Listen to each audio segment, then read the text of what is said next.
Suatu malam, anak laki-laki ini tanpa sengaja menaruh jam weker terbalik dan tertidur pulas. Ia tiba-tiba terbangun di malam hari dan melihat jam. Waktu menunjukkan pukul 10.20.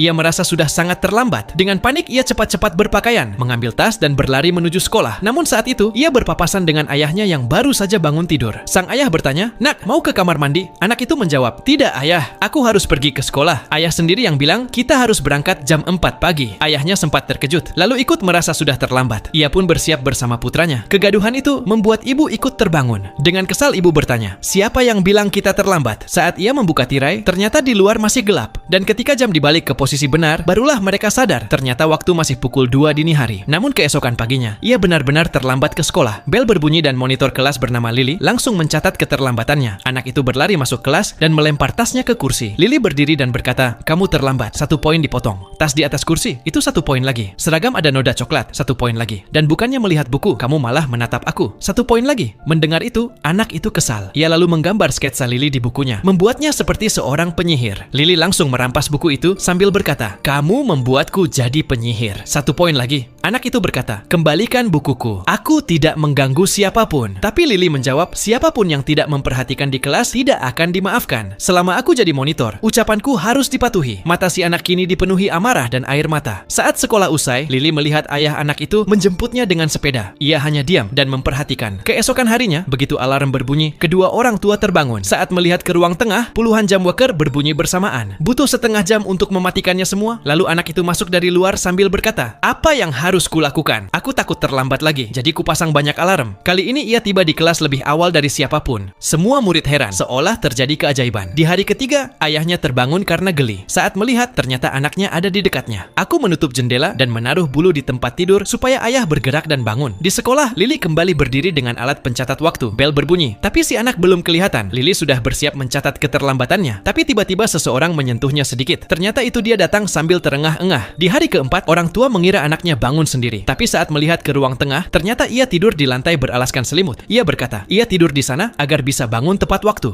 Kali ini pun, Lily sudah berdiri di depan pintu kelas. Bel berbunyi. Ia bersiap mencatat keterlambatan, tapi tinta pennya habis. Saat itu seseorang memberinya pulpen baru. Ketika ia menoleh, ternyata anak itu lagi yang tiba tepat waktu. Mata Lily membelalak, seolah ia melihat hantu.